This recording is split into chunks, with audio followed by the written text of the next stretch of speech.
ETF index mutual funds నేర్చుకుని stock మార్కెట్లో రాణించాలనుకుంటున్నారా? వెంటనే ఈ నెంబర్కి కాల్ చేయండి.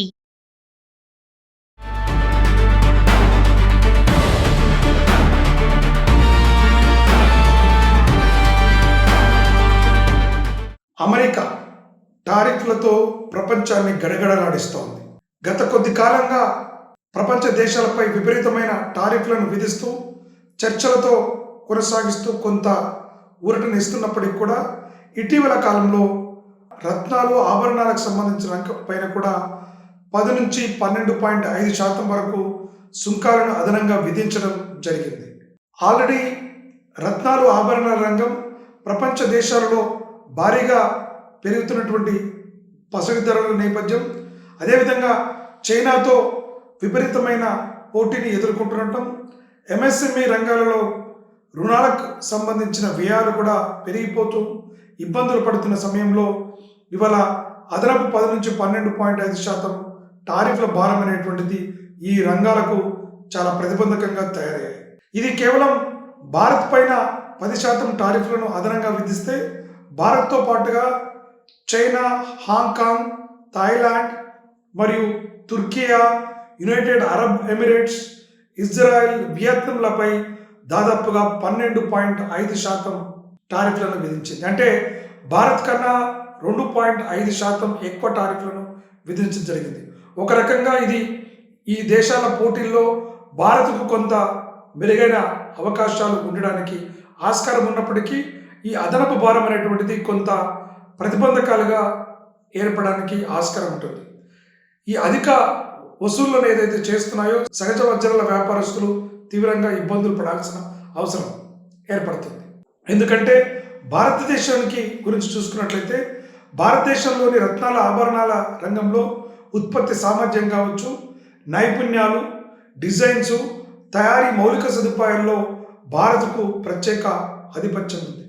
అయితే ఈ ఆధిపత్యంతో కొనసాగాలి అన్నా ఈ రంగాలను మరింత దాదన చేస్తూ మరింత ముందుకు తీసుకెళ్లాలన్నప్పుడు ప్రపంచ దేశాలతో పోల్చినప్పుడు మనకు 2.5% భారత్కు వెసులుబాటు ఇచ్చినప్పటికీ కూడా ఈ రంగం దీర్ఘకాలంలో సస్టైన్ అవ్వాలంటే మాత్రం ఖచ్చితంగా ఇప్పటికే మనము కొన్ని దేశాలతో ఒప్పందాలు చేసుకున్నాం. బ్రిటన్, ఒమెన్, యుఏఈతో పాటు కొన్ని ఒప్పందాలు ఆల్రెడీ జరిగాయి.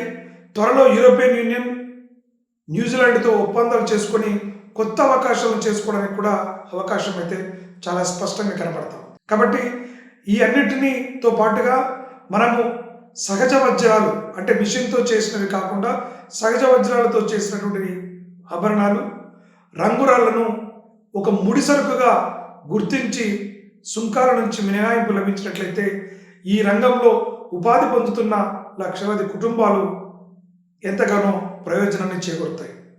అంతేకాకుండా భారత్కి ప్రపంచంలోనే పాలిష్ చేసే ప్రతి 15 వజ్రాలలో భారత్ నుంచే దాదాపు 14 ఉండడం చూస్తున్నాం. అంటే కట్ పాలిష్ చేయడంలో అత్యంత నైపుణ్యాన్ని, అత్యంత ప్రాధాన్యతను కలిగినటువంటి దేశం భారతదేశం. కాబట్టి ఈ అన్నిటిపైన మనము మరి ఉపశమనం కలగాలంటే ఇంతటి అవకాశాలు, ఇంత మెరుగైన పరిశ్రమలో అవకాశాలను అదేవిధంగా అందిపుచ్చుకోవాలనుకున్నప్పుడు మాత్రం ఖచ్చితంగా భారత్ అమెరికాతో ద్వైపాక్షిక సంప్రదింపులు జరపాల్సింది.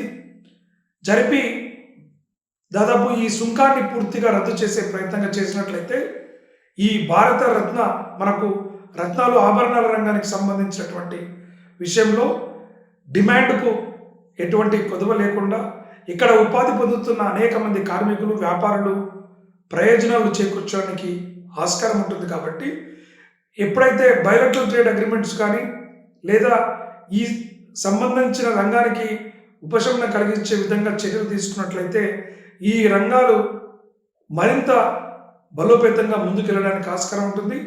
భారత్ ప్రపంచంలో కూడా ఈ రత్నాభరణాల రంగంలో కూడా ఒక కీలక భూమి పోషించడానికి ఆస్కారం ఉంటుంది. కాబట్టి అమెరికా తమ ఆర్థిక వ్యవస్థను కాపాడుకోవడం కోసం చేస్తున్న నిరంతరం ఏదైతే ఈ టారిఫ్ల భారాన్ని ప్రపంచ దేశాలపై మోపడాన్ని కూడా అంతర్జాతీయ వేదికల ద్వారా కొంత మార్పు తీసుకొచ్చే విధంగా ఒత్తిడి తీసుకురావాల్సిన అవసరం ఉంది. దానికి భారత్ నడుము చుట్టుకోవాల్సినటువంటి అవసరం కూడా కనబడతా ఉంది. తద్వారా వ్యాపారం అనేటువంటిది పోటీ వాతావరణంలో జరిగి పౌరులకి అదేవిధంగా దేశాల ఆర్థిక వ్యవస్థలకి ప్రయోజనం చేకూర్చే విధంగా ఉండడానికి ఆస్కారం ఉంది. కాబట్టి ఖచ్చితంగా భారతదేశంలోని ఈ రత్నాభరణాల ఎగుమతులు మనకు రాబోయే రోజుల్లో గణనీయంగా పెరగాలి అనుకున్నప్పుడు మనం ఇప్పటికే చేసుకున్నటువంటి బ్రిటన్, ఒమెన్, యుఏఈలతో కుదిరిన ఒప్పందాలు అమలు వేగం పెంచినట్లయితే, అదేవిధంగా యూరోపియన్ యూనియన్, న్యూజిలాండ్తో చేసుకోబోతున్న ఒక ఒప్పందాలను కూడా కార్యాచరణలోకి పెట్టినట్లయితే ఖచ్చితంగా మెరుగైన ఫలితాలు సాధించడానికి ఆస్కారం ఉంటుంది. ఈ రంగాలు మరింత వన్నె తెచ్చే విధంగా ఏర్పడతాయి. ఇప్పటికైనా అమెరికా ప్రపంచ దేశాలపై సుంకాల భారాన్ని తగ్గించాలని కూడా ఆశిస్తూ ఈ రంగాన్ని భారత ప్రభుత్వం కాపాడుకున్నట్లయితే ప్రపంచంలో ఒక మెరుగైనటువంటి స్థానాన్ని దక్కించుకోవడానికి ఆస్కారం ఎక్కువగా ఉంటుంది. నమస్తే.